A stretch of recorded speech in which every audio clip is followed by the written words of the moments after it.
Hello. Yeah. Praise God. Pwede bang palakpakan naman natin si Lord? Once again, we praise you. So, na-miss ko yung ganong worship, no? Sa, pag si Ate Cynthia talaga nagpapakanta, iba eh. Hindi, ibig sabihin, 1999, kakasama na kasi kami ni Ate Cynthia, leading the worship doon sa Taytay. And nakaka-miss yun. So, praise God, dahil ganda ng pagdalaw sa atin ni Lord ngayong umaga. Amen? Pakisabi nga sa katabi mo, parang gumaganda ka na naman. Pag lalaki, parang gumagwaping ka na naman. Alright, so let's go to the word of the Lord. Please open your Bible, Daniel chapter 1, verse 1 to 6. Let's read this. Sabi dito, in the third year of the reign of Jehoiakim, king of Judah, Nebuchadnezzar, king of Babylon, came to Jerusalem and besieged it. And the Lord delivered Jehoiakim, king of Judah, into his hand, along with some of the articles from the temple of God. This he carried off to the temple of his God in Babylonia and put in the treasure house of his God. Verse 3. Then the king ordered Aspinas, chief of his court officials, to bring into the king's service some of the Israelites from the royal family and the nobility. Verse 4. Young men without any physical defect, handsome, showing aptitude for every kind of learning, well-informed, quick to understand, and qualified to serve in the king's palace. He was to teach them the language and literature of the Babylonians. The king assigned them a daily amount of food and wine from the king's table. They were to be trained for 3 years, and after that, they were to enter the king's service. Last verse. Among those who were chosen were some from Judah: Daniel, Hananiah, Mishael, and Azariah. The chief official gave them new names. To Daniel, the name Belteshazzar; to Hananiah, Shadrach; to Mishael, Meshach; and to Azariah, Abednego. Praise the name of the Lord for His word. Pwede ba tayong manalangin? Hingin muna tayo ng wisdom sa Panginoon. Heavenly Father God, salamat po sa salita mo, Panginoon. Just give us wisdom, Lord God, to understand your word at may-apply po ito, Panginoon, sa buhay ng bawat isa sa amin. Maraming salamat po. Samahan niyo po kami. In Jesus' name, we pray. Lahat ay magsabi ng Amen. Amen. Okay, so ako po ay bumabati sa inyo ng isang belated happy anniversary. Amen? So nakita ko po sa Facebook nyo na nakaraan. Sobrang dami rito, pila ata hanggang 7-Eleven, tama ba? Okay. Talagang nag-uusap kami ni Kuya Arnel tayo nandito sa labas. At siguro kung hindi kayo nakalipat dito, right? Baka hindi kayo kasya doon sa dati. But praise God dahil, you know what, more than expectation ang nangyari dito sa church nyo. Ang ganda ko ng church nyo, no? Nag-uusap din kami ngayon ni Kuya Arnel, hindi daw ganun ang expectation due to the budget, but God, si Lord pa rin nasunod. Di ba? Saan naman kayo nakakita ng church na napaka-dinaig pa ang Baguio sa lamig? Okay, so I believe marami po pong plano si Lord sa NLA Church. Amen? Hindi din, mga kapatid, hindi po natin kailangang huminto sa ginagawa natin sa paglilingkod. Amen? Kahit ano man ang mangyari, ano man ang kalagayan, malayo man ang iyong kinaroroonan, hindi dapat tayo kailangan huminto. Our lives through this church, itong New Life Antipolo, should continue and should grow katulad ho ng 4 na magkakaibigan na binabasa natin kanina. Si Daniel, si Shadrach, Meshach, and Abednego. Sino ba itong 4 na magkakaibigan na to? Ano yung contribution ng 4 na to doon sa faith ng mga Christians today? And today, we will get to know them. At huhugot ho tayo ng wisdom sa buhay nila, kung paano nila pinangalagaan, kung paano nila iningatan ang kanilang faith in the midst of their challenges. And maybe some of you right now, today, you are in the midst of so many challenges and somehow your faith ay nashaken. huhugot ho tayo doon sa istorya nitong apat na magkakaibigan. Ang goal ko po ngayong umaga nito is all of us will learn how to become more influential. I believe yung iba po sa inyo dito, marami ng mga kaibigan, yung network, medyo malaki na, or nag-establish pa lang. But right now, we will learn how to become more influential, more effective, effective sa school, kung ikaw ay estudyante, effective sa opisina, kung ikaw ay nandoon, at effective sa bahay. And mostly, more better without compromising to the system of this corrupt, pakisabi nga po, corrupt and decaying world. Last week po, nag-celebrate din ng 13 years anniversary yung youth ministry natin sa Taytay, yung LOL Youth Ministry. And we're so very blessed. Meron po kaming ginamit na verse doon. Sa Acts chapter 2, verse 40, ito yung naging theme ng verse namin, ng anniversary namin. Save yourselves from this corrupt generation. Save yourselves from this corrupt generation. This is Peter talking doon sa mga kapwa niya Christian that time, na to save yourself from this corrupt generation. Meaning, nung panahon pa pala ni na Peter, meron ng mga corruption. Okay? So, with the left and right, tingin ka sa kaliwa, tingin ka sa kanan, ang daming issues happening in our nation when it comes in corruption. Ang bilang tayo mga Kristiyano, bilang church, we should rise as a church. And let's do better things to our country. Amen. Amen. Let's do better things to our country. At ngayong umaga po, we will study how these 4 young men got to save themselves from the corrupt generation during their time. So, na-save nila yung sarili nila doon sa ongoing corruption during their time. Basahin mo natin ang Daniel chapter 1, verse 20. Sabi dito, from then on, whenever the king asked for advice, he found their wisdom, talking about the 4 gentlemen, he found their wisdom was 10 times better than that of any his advisors and magicians. Mga kapatid, ang title ho na pag-uusapan natin ngayon ay 10 times better. Sabi nga po, 10 times. 10 times. O, parang kailangan ng kape. Sabi, 10 times! 10 times! Ayan, 10 times! 10 times, 10 times. Right? So, the first question for us today is God calling me to be better? Tinawag ba ako ng Panginoon bilang para maging better? You know what? The answer is 2. In the context of about your origin, kung pinag-uusapan dito yung origin mo, the answer is not anymore. Why? Because all of God's creation, lahat po tayo, when He created it, sabi ng Bible, He created it fearfully and wonderfully made. Ibig sabihin, you are being molded, created, na talagang wonderful. The second answer is, is God calling me to be better? The second answer is yes. Okay? God called us to be better if ang context is about your life. It's about how you live when the moment you start to think, when the moment you start to move, to walk, to listen, to smell, na-contaminate na ng corrupt system ng mundo yung buhay natin. That's why nung na-born again po tayo, mas nagkaroon tayo ng awareness. Mas nagkaroon tayo ng pakialam to go back to our original identity. Sabi tayo ni Pastora Hannah about sa identity natin.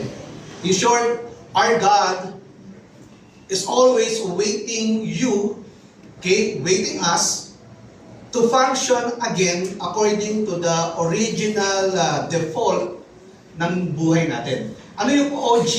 Ano yung OG default ng mga tao ngayon? Dapat, sabi ni Lord, to be better. Amen? To be better, not bitter. Right? Better. So, if there's some of you this morning, kung meron po rito na parang you feel na you're not doing well on your work or on your job, you're not doing well on your academics, you're not feeling that you're doing well or even doon sa relationship mo sa spouse mo or sa mga anak mo, I have a good news for you. Don't be sad because God has His ways para mag-catch up tayo. Merong paraan ng Diyos na ituturo sa atin para mag-catch up tayo so that we can be 10 times better again. Amen? Gusto niyo ba yun? 10 times better. Ang tindi nito. Okay? Mamaya pag-aaralan natin. Back to the story. Balikan natin yung story ng apat. Yung apat ko na pogi, okay? Sabi na rin na kasi pogi. Yung apat na pogi na kasama ng mga ibang Israelites were being exiled from Israel to Babylon. We know that the modern Babylon ngayon is yung Iraq. Okay, so from Israel, dinala doon sila sa Babylon. It was like they're being kidnapped para magtrabaho sa isang pagan king na ang pangalan ay King Nebuchadnezzar. Pero right now, tatawagin na muna natin siyang King Nebu para hindi masyadong mahirap. Okay na po ba yun? Si King Nebu. Dahil itong king na to is a pagan worshipper, kailangan magtrabaho ang mga pogi o yung apat na yon the way a pagan king wants. Pag sinabi ni king na magkwento ka, kailangan yung kwento nila is in Babylonian way, sa culture nila. Pag sinabi ng king na mag-joke ka, kailangan yung joke mo Babylonian way. Nakarinig ba kayo ng joke ng mga Babylonian way? Di ba? Example, ganito. Meron doon dalawang bata nag-uusap about, siguro medyo napapalaki yung katawan nila, medyo napapasarap yung kain kasi. So, nag-uusap yung dalawang bata. So, nag-aasaran sila. Sabi ng isang Babylonian young people, you know what? Pag tumalon ka sa Red Sea, magkaka-tsunami. Ganun sila mag-joke. Di ba? Sabi naman isa, hindi pumayag. Ano ka? Ikaw naman, pag inupuan mo yung pyramid, magiging pancake. Ganun sila mag-joke. Joke lang yun. Okay? So, pero my point is this. Kapag sinabi ng king, dapat yun ang mangyari. Kapag sinabi ng king na mag-worship ka, kailangan nilang mag-worship in paganism way. When we talk about paganism way, ito yung worship na hindi accepted kay God. Ito yung pag-worship na doon sa mga image. You know what? Pero sa tagpong ito, when I read this passage, nakamdaman ko kung dito yung nasubukan yung pananampalataya ng apat. Dito na shaken yung faith. Yung faith ng apat. Para sinasabi nila, pag joking mo na kami, wag lang ang mag-worship sa idols. Iyon yung kanilang posisyon. Okay? Kapag sinabi, sabi ng king, kapag sinabi sa iyo na kumain ka, kailangan kainin mo yung mga pagkain na ino-offer sa iyo ng king. Kasi kung hindi, may masamang mangyayari sa iyo. So, tingnan natin yung situation ng apat na yun. Di ba? The situation of those four people is very challenging pagdating sa kanilang faith. But because they know their position, they know their location, they acknowledge the true source of provision. Nabasa natin, God blessed them how many times? God blessed them 10 times better than all the cabinet secretaries and undersecretaries working inside the palace. Grabe, no? Ang tindi nito, iba to, pre. Naalala niyo yung those requirements, di ba? Nang pass natin kanina ni King Nebu, para pumili na magtatrabaho sa hari, nagbigay siya ng requirements. In verse 4, Daniel chapter 1, verse 4. Ang sabi doon, ito yung requirements, young men without any physical defect. Ang hirap dito. Diba? Bawal dito yung, alam mo na, okay? Handsome. Pakitin na nga yung mga katabi ng lalaki. Yan. Pakitin na nga po. Sige po. Pakisabi may potential ka. Handsome. Showing aptitude. Sabi dito, showing aptitude for every kind of learning. Ibig sabihin, madaling matuto. Well-informed, quick to understand, and qualified to serve in the king's palace. Iyon ang requirements. Now, when the best of the best was being selected, nagtrabaho na sila doon sa palasyo ng hari, tapos dumating yung apat na bago, nakaka-OJT lang, no? Na apat na bago magkakaibigan, ang sabi ng Bible, mas nahigitan pa ng apat na to, yung mga luma na nagtatrabaho na doon, yung mga veteran na nagtatrabaho na doon.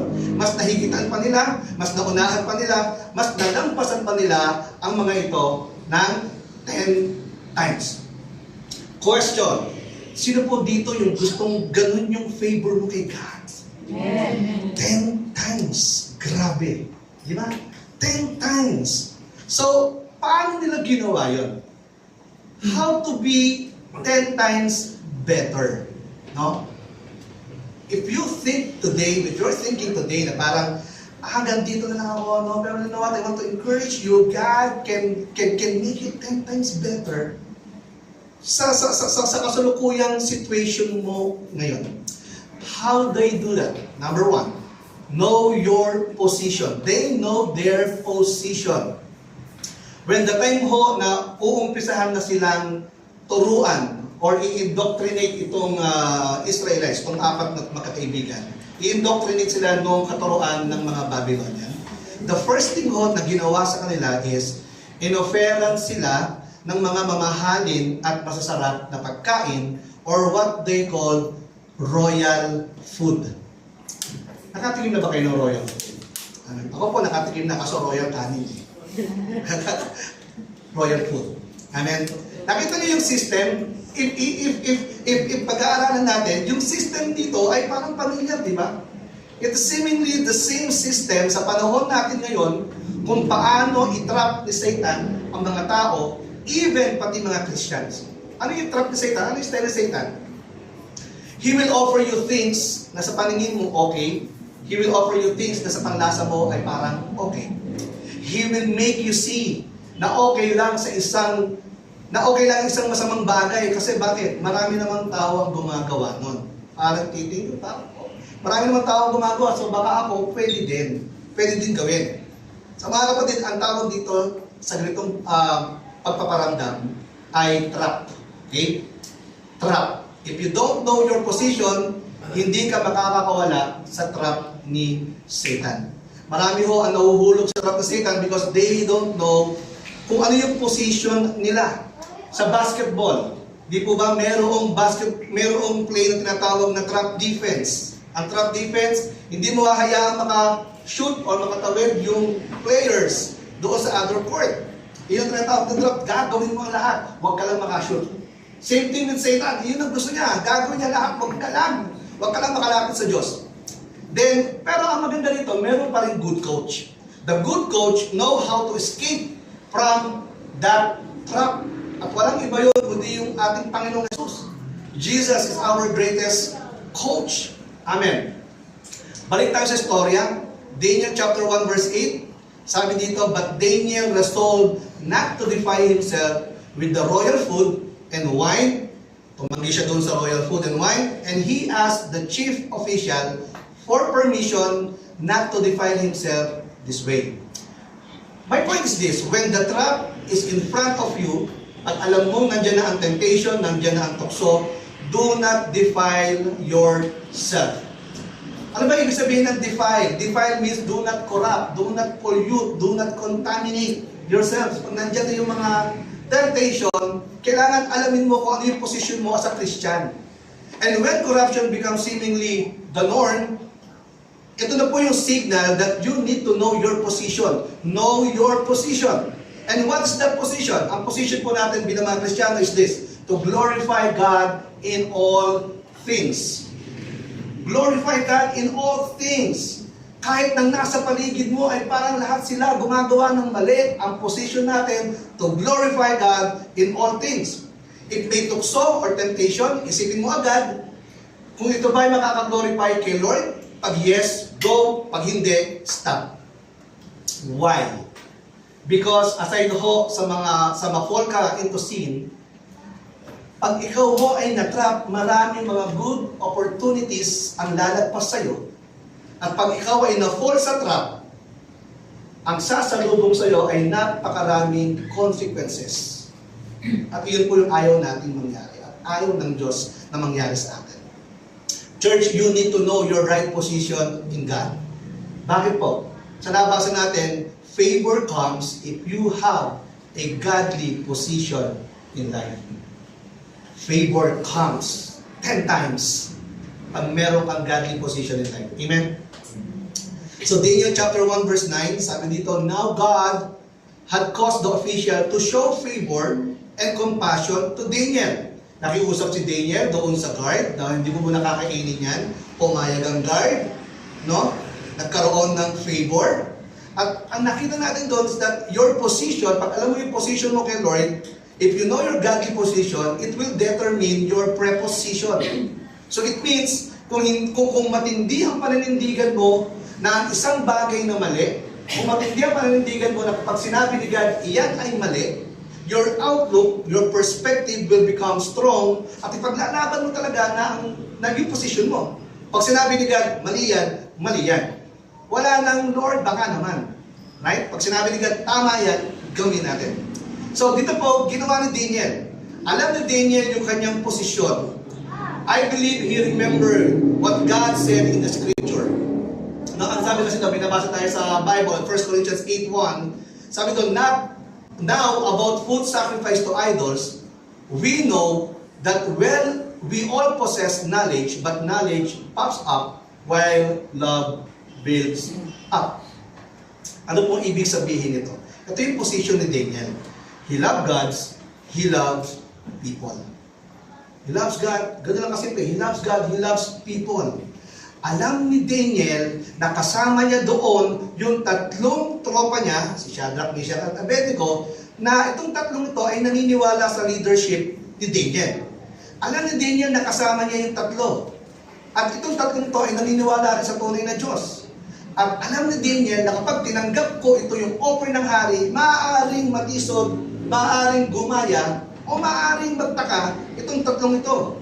So ayaw niyang maging bad leader or bad example sa mga inililid niya. Same thing to us leaders, di ba? Gagawin natin ang lahat, huwag lang tayong maging bad example doon sa mga members or sa mga nililid natin kay Lord. Tayo po sa Christian, dapat ito rin yung position natin na dapat natin ginagawa. Mahal natin ang Diyos at meron dapat tayong concern sa tao, lalo na po sa kapatid mo sa faith. Amen po ba doon? Pakitingnan nga yung katabi. Amen. Back to the story, Daniel chapter 1 verse 10. Sabi doon, but the official told Daniel, I am afraid of my Lord the King, who has assigned you, who has assigned your food and drink. Why should he see you looking worse than the other young men your age? The king would then have my head because of you. Explanation. Sinabi nung guard, sabi niya, tatakot ako kasi baka mamaya pag hindi mo kinain to, mangayayat ka, pumalit ka. At pag nalaman to ng hari, yari ako, patay ako.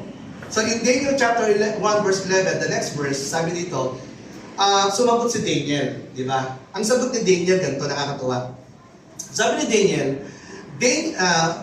1:11 to 12, okay. Sabi dito, Daniel then said to guard, akin lang to, parang sinabi ni Daniel dito, ano ka ba? Parang sira ito.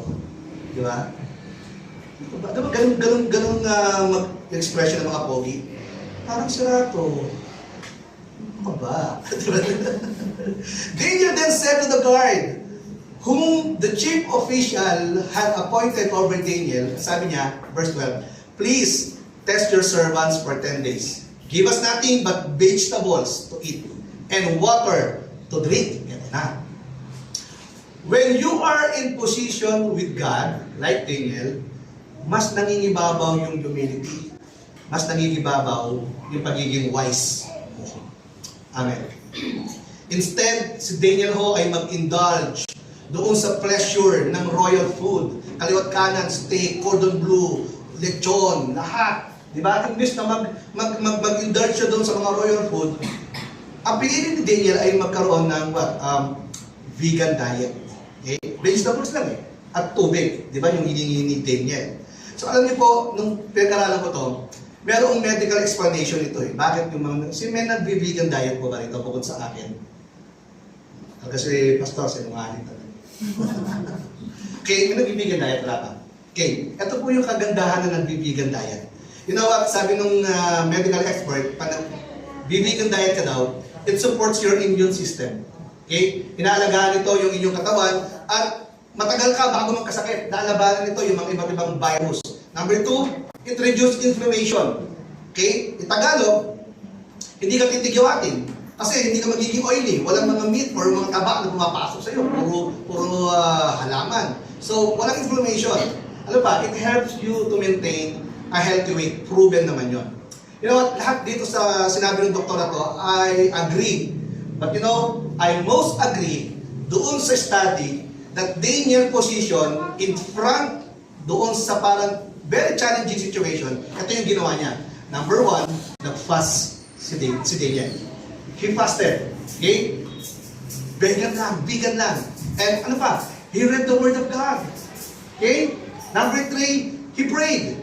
He fast, he read the Word of God, he prayed. Ito yung position ni Daniel. Ang analogy po dito sa storyang ito is this. Maraming tao gusto ng royal food. Gusto natin yon kasi masarap. Di ba? Steak, cake, pasta na. Gusto natin yan. You know what? Ang nire-represent mo kasi ng royal food is yung pleasure ng world na binibigay. Okay? Yung binibigay ng mundong ito. But you know what? Yung vegetables and water, unfortunately, maraming mga tao ayaw dito. Bakit? Mapait, mapakla, walang lasa. Pero ang salita po ng Diyos ay nahilintulad para sa isang vegetables, no? Which represents the Word of God. Yung vegetables na kinakaayawan, it represents the worship for God. A life with God. Kaya ito yung pinili ni Daniel during the time.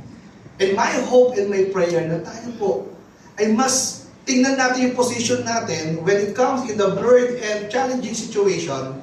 Sana matuto tayo sa ginawa ni Daniel. Let's ask God for the spiritual, vegetables natin. Amen?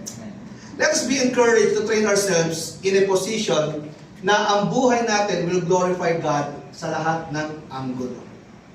Sa lahat ng angles. Ano po yung gusto kong ibig sabihin dito? Kung pinagpapala ka ng Panginoon, mas i-glorify mo siya. Kung ikaw ay kina-challenge sa pagkakataon, mas lalo mong i-glorify ang Diyos. Know your position. Number 2, know your location. Know your location. Sa mga driver po, napaka nagdadrive, napaka-important po sa atin ng Waze, tama po, saka nung Google Map, because we can easily know yung location na pupuntahan natin.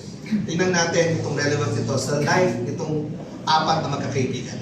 Daniel and his 3 friends, hindi sila nagpanic doon sa situation even though they are in Babylon. Instead, ang ginawa nila, they used their location to glorify God na nagdala sa kanila doon sa Babylon. In verse 12, sabi ni Daniel, please test your servant for 10 days. I-test mo kami. 10 araw. Give us nothing but vegetables to eat and water to drink.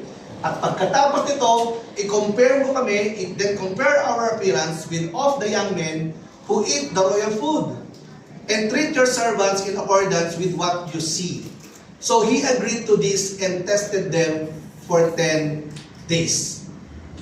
At lumipas ang 10 days, in verse 15, at the end of the 10 days, ano ang nangyari sa kanila?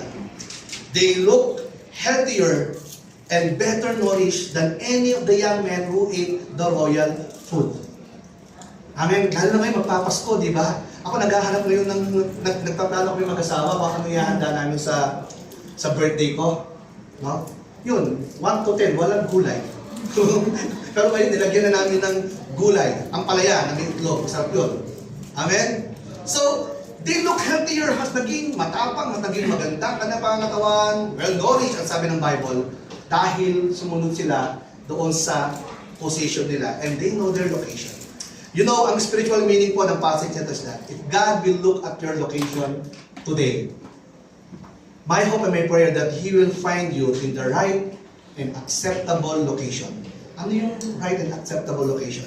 A location wherein your life is honoring God and following Jesus. Know your location. Yun naman ang gustong matagpuan sa atin ng Diyos na sumusunod tayo sa Panginoong Hesus at ino-honor natin ang Diyos. When a person is applying what the Bible is telling, God will give you knowledge and understanding of all kinds of literature and learning. Nasa Bible po ang lahat. Ito po yung ating parang Waze. Ito yung ating parang Google Map. Your location will dictate your progression. Amen? Sino po rito gustong mag-progress? Say amen. Mag-grow in faith? Say amen. Know your location. If nasa tamang lokasyon ka, I hope you agree with me. If nasa tamang location ka, hindi ka maliligaw. Tama po? You will progress. You will grow. Lalago ka pag nasa tamang location ka. Example, remember si Abraham. Kilala niyo po si Abraham? Amen? Si Abraham? Si Abraham, when God commanded him to offer his son Isaac, he went to the right location when God instructed him. Tama? Instruct si Lord, punta ka rito. Okay, offer mo yung anak mo. Kung hindi marunong sumunod si Abraham, pwedeng tanghalin na siyang magising, tanghalin na siyang gigising, di ba? Hindi siya susundin si Lord. But Abraham went to the right location. At ang result, nakita natin, blessings. Ang result, blessings. Ano yung blessings ni God? God multiply His descendants. Amen. And you know Samson? Kailan niyo po si Samson? Alright? Si Samson yung, hindi siya si Hercules ha? Baka sabi, si Hercules siya. Si Samson, yung kalaban ni Godzilla.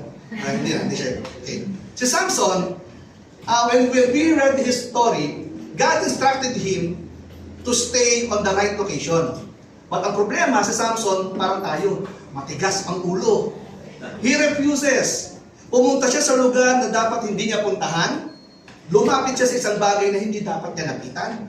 At we know the result. Destruction. Imbis na blessing, destruction. Nawala siya sa presence ni Lord, kaya yun, nawala yung power niya na binigay sa kanya ng Lord. Church, your location will dictate your progression. Kaya nga po, madalas sinasabi ni Pastora, punta tayo sa church. This is the right location. Amen. Punta tayo sa cell group. Dahil tama yung lokasyon na yun. Pumunta tayo, mag-worship tayo. Pumunta tayo sa campus, mag-reach out tayo. Dahil yun po yung tamang location. Balikan natin yung istorya. Daniel chapter 1 verse 18. At the end of the time, sent by the king to bring them into his service. Ito po. Tapos ng mag-orientation, new employee orientation, itong apat.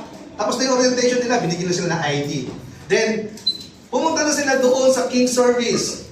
The chief official presented this four to King Nebu. The king talked with them. Kinausap sila nung may-ari nung kingdom. See? Sabi niya, and he found none equal to Daniel, Hananiah, Mishael, and Azariah, or si Shadrach, Meshach, and Abednego. So they entered the king's service.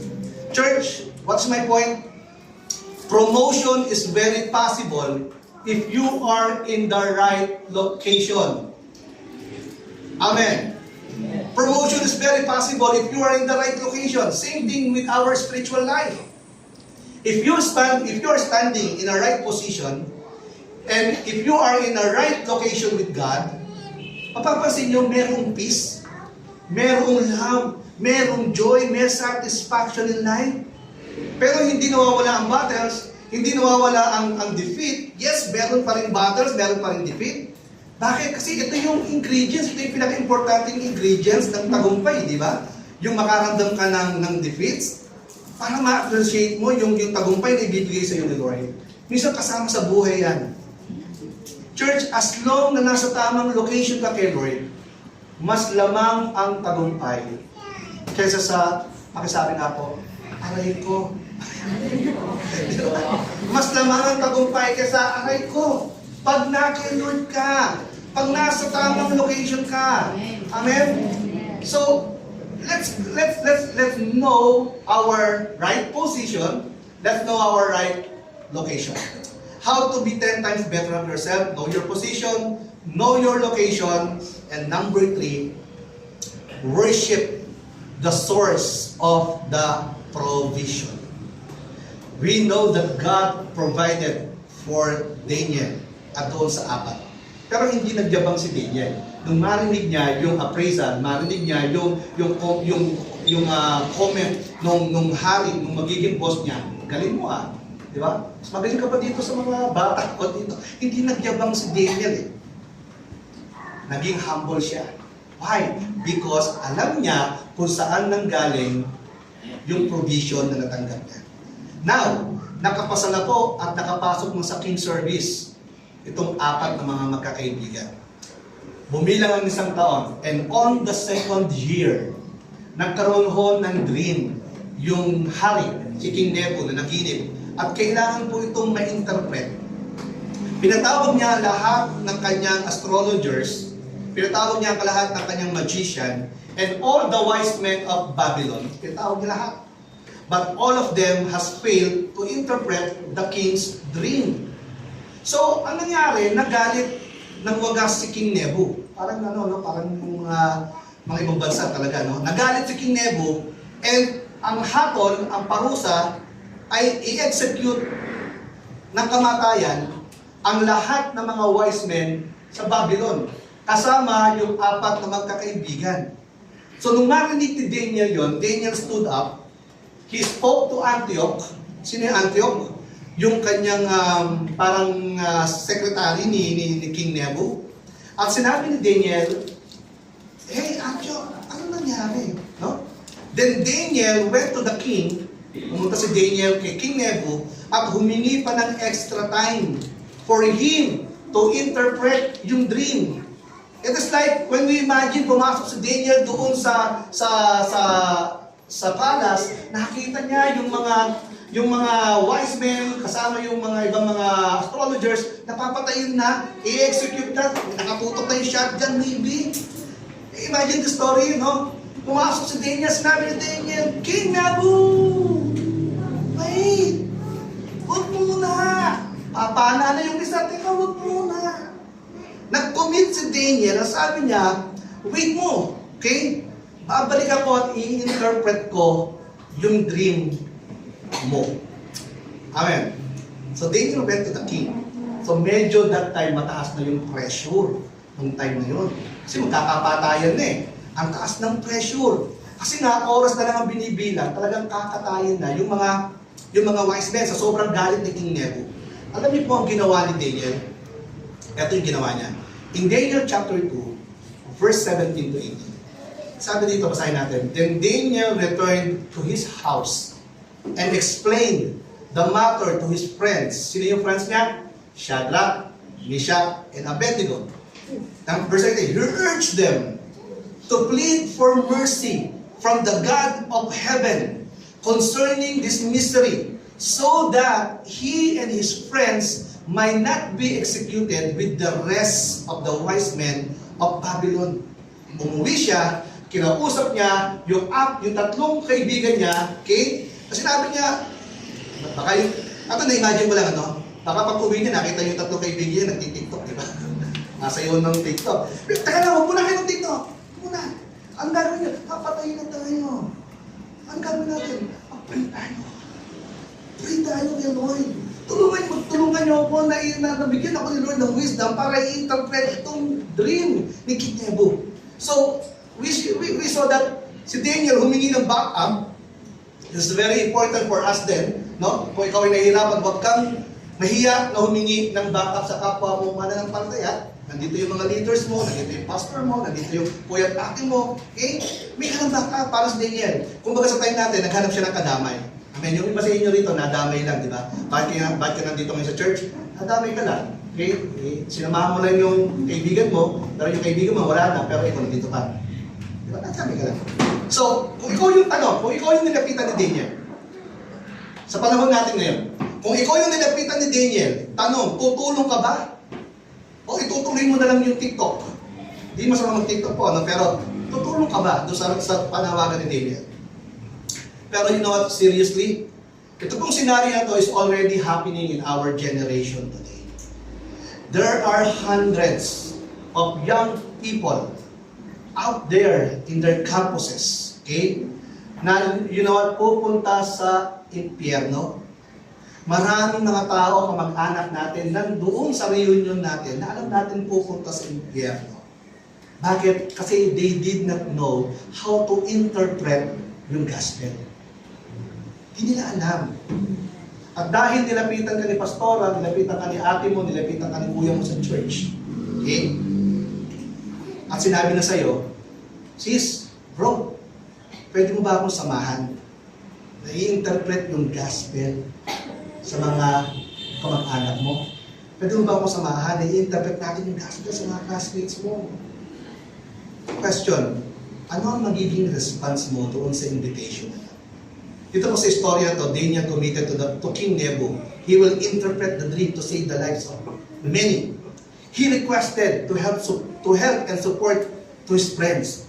Okay? Shadrach, Meshach, and Abednego to join him in prayer. Sinamahan sila. Sila ay lumapit sa Diyos. Sila ay nag-worship sa Diyos. Kinulit nila si God to answer.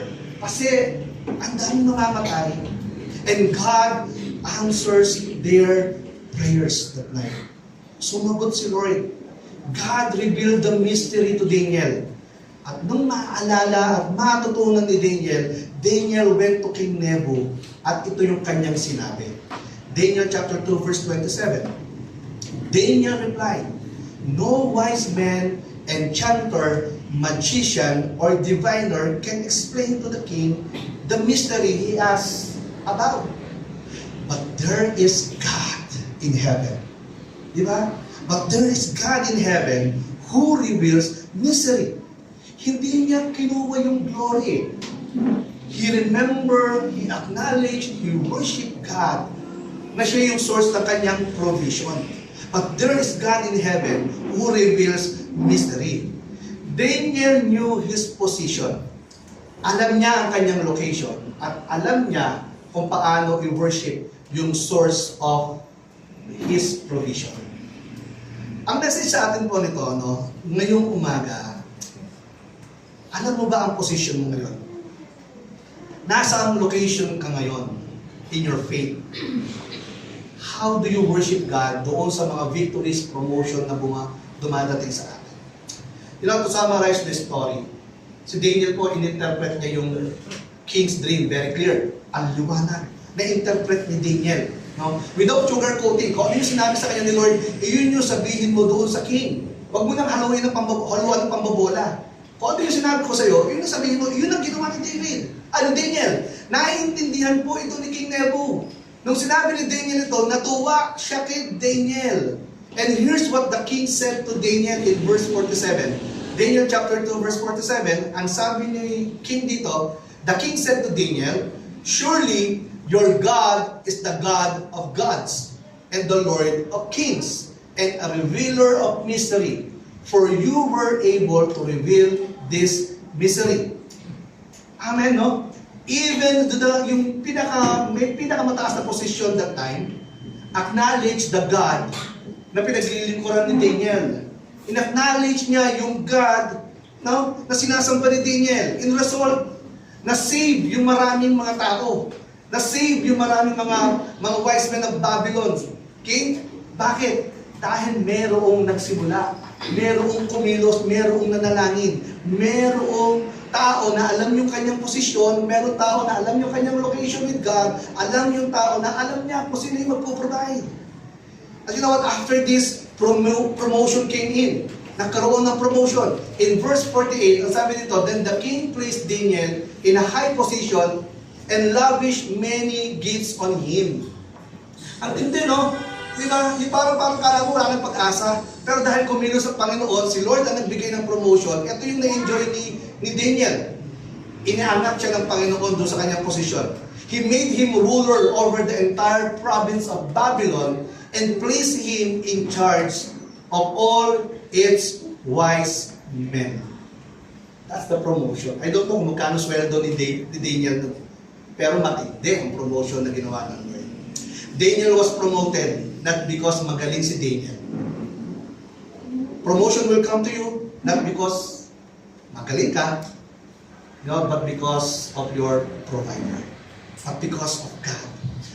Amen? Si Lord ang source. At walang iba tayong pasasalamatan kundi ang Diyos, ang ating Panginoong Hesus. Amen? Amen. Pastor, ano nangyari doon sa tatlo?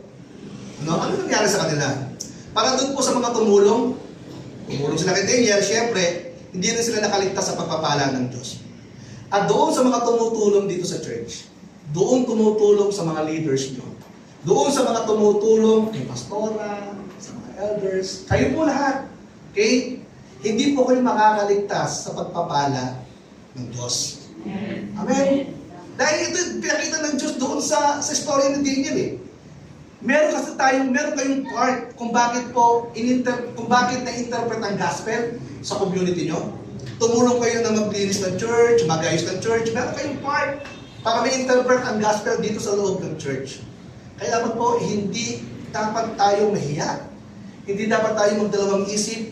Hindi dapat tayo nang iiwan. Amen? Kaya, pag meron pong promotion sa iyo si Lord, dapat mas nagiging aktibo tayo sa loob ng gawain ng Panginoon.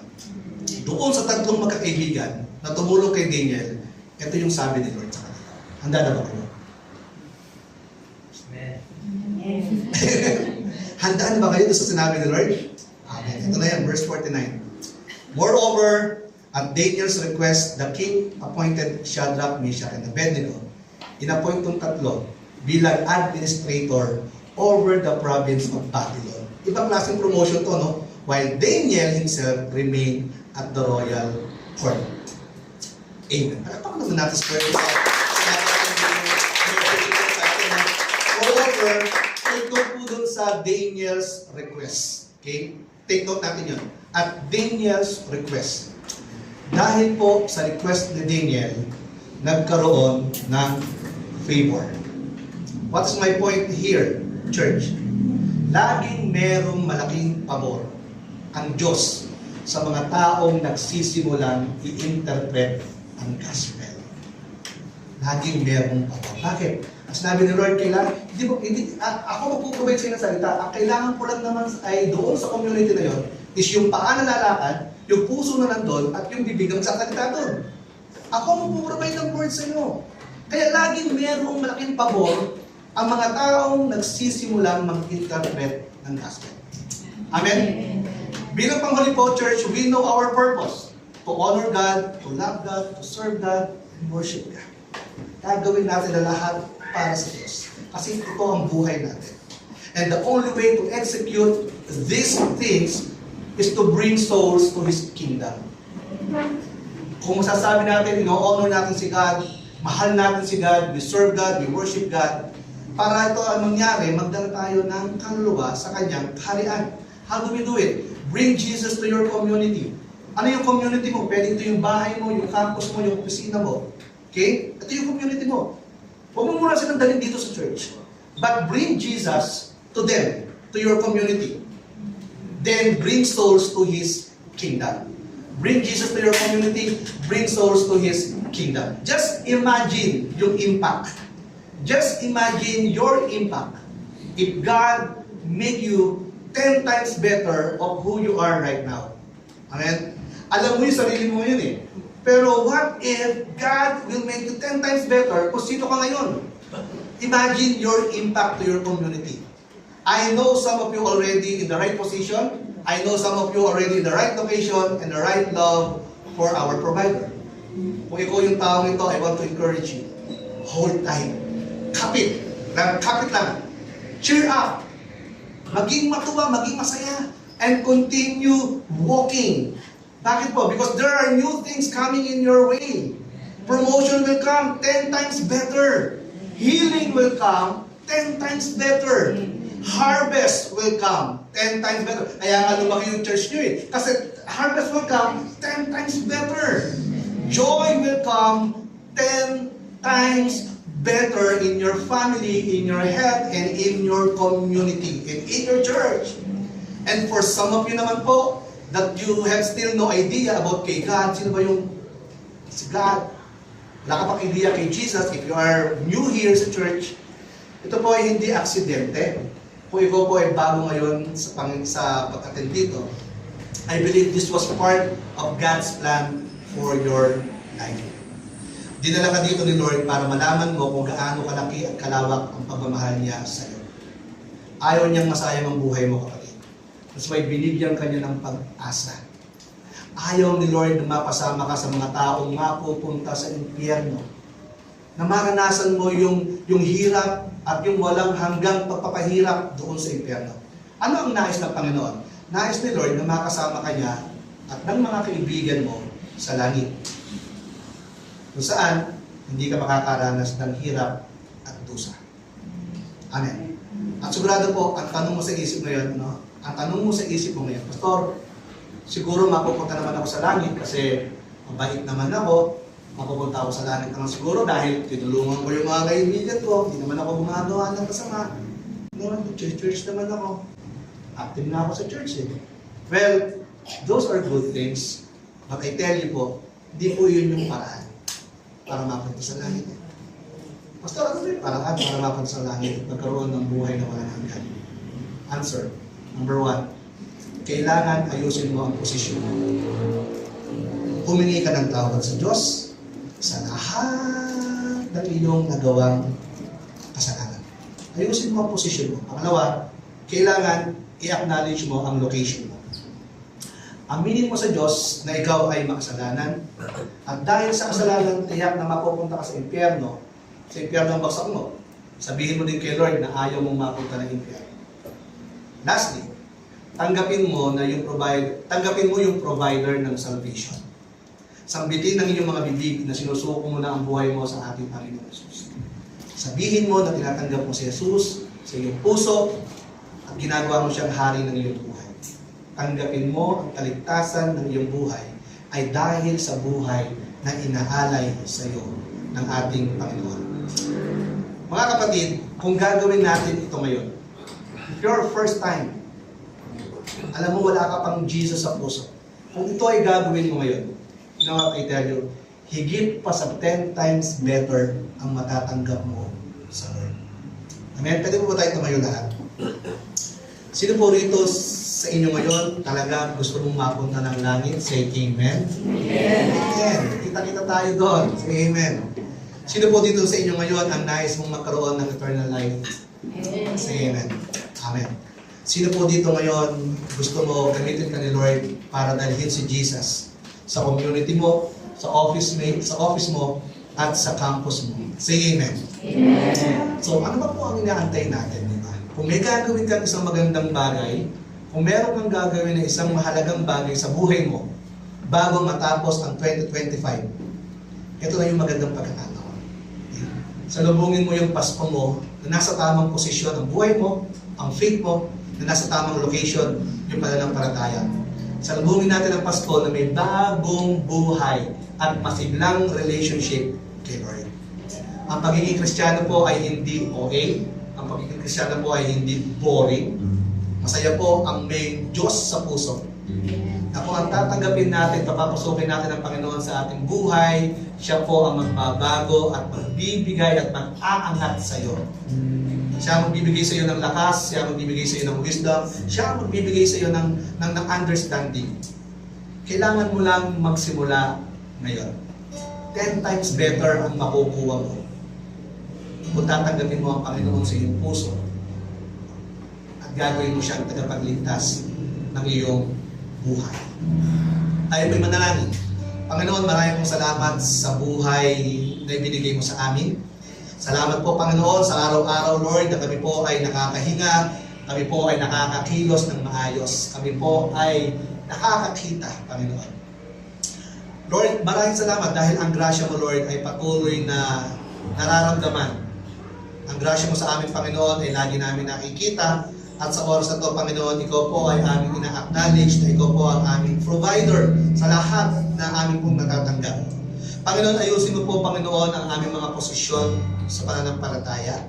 Kung meron po kami mga kapatid ngayon, Lord God, na nandito, na parang nasa-sway ng mga challenges ng kanilang pananampalataya, Lord, I pray that you will give us, Lord, the strength, Lord God, na bumalik sa iyo, Panginoon.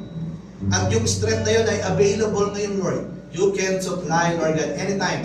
Basta hihingi kami sa iyo at tatawag kami sa iyo, Panginoong Jesus. Lord, ayusin mo ang aming mga location. If ang sarili namin ngayon ay natatagpuan namin na malayo sa iyo, hindi na kami nakapagbabasa ng salita mo, hindi na kami nakapagpapanalangin, hindi na kami nakaka-worship, Lord, forgive us. And Lord, balik mo kami, Panginoon, sa tamang location namin, Lord God.